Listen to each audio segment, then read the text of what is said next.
Praise the Lord. வாழ்வை வளமாக்கும் தேவ வார்த்தை நீதிமொழிகளின் புஸ்தகம் 30ஆம் அதிகாரம் 10ஆம் வசனம்.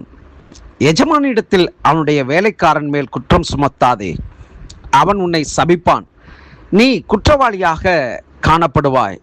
ஆம், அன்பான கர்த்தருடைய பிள்ளைகளே, இந்த அருமையான வார்த்தையை சற்றே கவனித்து பாருங்கள். எஜமானிடத்தில் அவனுடைய வேலைக்காரன் மேல் குற்றம் சுமத்தாதே, அவன் உன்னை சபிப்பான் என்று சொல்லப்பட்டிருக்கிறது. எனக்கு அருமையானவர்களே, இந்த வார்த்தையை நாம் பலவித கோணங்களிலே எடுத்துக்கொள்ளலாம். ஒரு எஜமானிடத்திலே வேலை செய்கிற பொழுது, அல்லது நாம் ஒரு அலுவலகத்திலே வேலை செய்கிற பொழுது, ஏன் ஊழியத்தில் கூட இன்றைக்கு இருக்கிற காலகட்டங்களிலே உதவி ஊழியர்களாக அல்லது ஆலயத்திலே பணிபுரிகிறவர்களாகிய நபர்களை குறித்து சில இடங்களிலே, எல்லா இடங்களிலும் சொல்ல விரும்பவில்லை, சில இடங்களிலே தனக்கு அடுத்ததாக அல்லது உதவி ஊழியர்கள் அல்லது உதவிக்காரர்கள் அல்லது தனக்கு கீழாக வேலை செய்கிறவர்கள் அவருடைய நிலையை சிலர் துர்ப்பிரயோகம் செய்வார்கள். எப்படி என்று சொன்னால், அவர்கள் மேல் உள்ள பொறாமை, கோபங்கள், எரிச்சல்கள், அவர்கள் செய்கிற நற்காரியங்களை கண்டு கூட இவர்களுக்கு இப்படிப்பட்ட ஒரு நிலையா என்றெல்லாம் எண்ணக்கூடிய மனிதர்கள் நம்மை சுற்றி வாழ்ந்து கொண்டுதான் இருக்கிறார்கள். இங்கே வேதம் தெளிவாய் சொல்லுகிறது பாருங்கள்.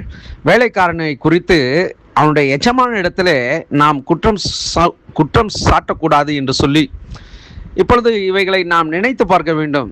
எனக்கு தெரிந்த சில பள்ளிகளிலே ஆசிரியர்களை குறித்து அல்லது பேராசிரியர்களை குறித்து, தலைமை ஆசிரியர்களை குறித்து சில கமெண்ட்ஸ் பண்ணுவாங்க.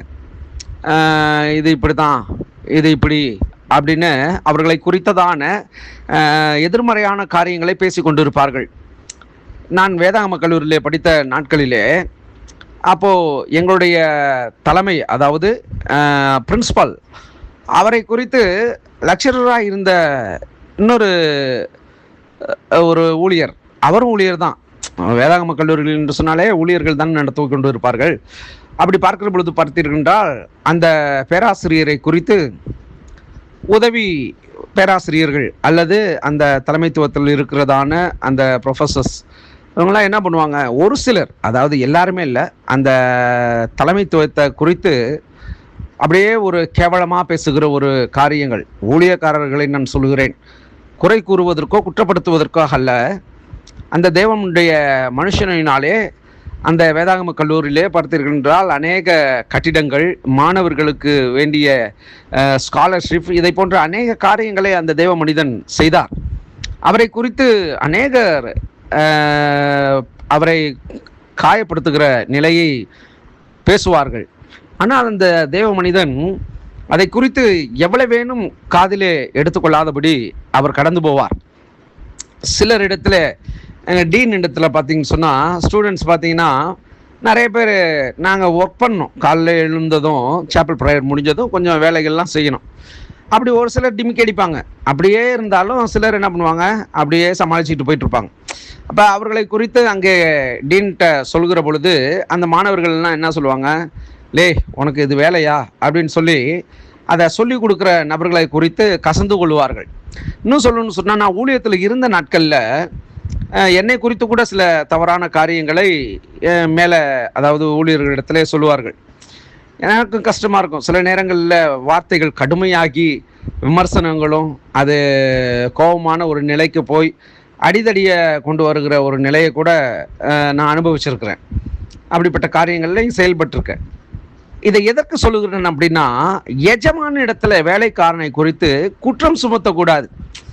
நாம் எஜமானிடத்தில் போய் அவனை குறித்து குறைகளோ குற்றங்களோ படுத்துவதற்கு பதிலாக அந்த நபர்களிடத்துல இப்படி செய்யலாம், இப்படி செய்யுங்க, இது நல்லது அப்படின்னு ஒரு அறிவுரைகளாக அவர்கள் கேட்கக்கூடிய அளவிலே நாம் நம்முடைய வார்த்தைகளை பேசுகிற பொழுது நிச்சயமாக அவர்களால் மாற முடியும்.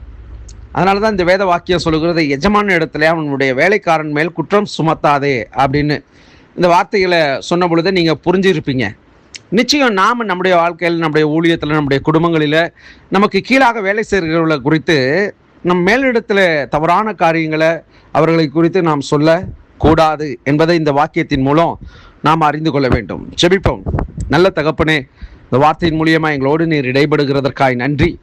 ஆண்டவரே, நாங்களும் எங்களுடைய ஊழியத்தில் ஆண்டவரே ஸ்தோத்திரம், எங்களுடைய திருச்சபைகளில் நாங்கள் வேலை செய்கிற இடங்களில் ஒருவர்கள் மேல் உள்ள அந்த குறைவுகள், குற்றங்கள், மீறுதல்கள், இவைகளை நாங்கள் வெறுப்புணர்ச்சிகளாக அவர்களை நாங்கள் பார்க்காதபடிக்கு அவர்களுக்காகவும் அன்றாட அவர்களுக்கு கற்றுக் கொடுக்க எங்களுக்கு உதவி செய்யும். கிறிஸ்து இயேசுவின் நாமத்தில் பிதாவே, ஆமேன், ஆமேன்.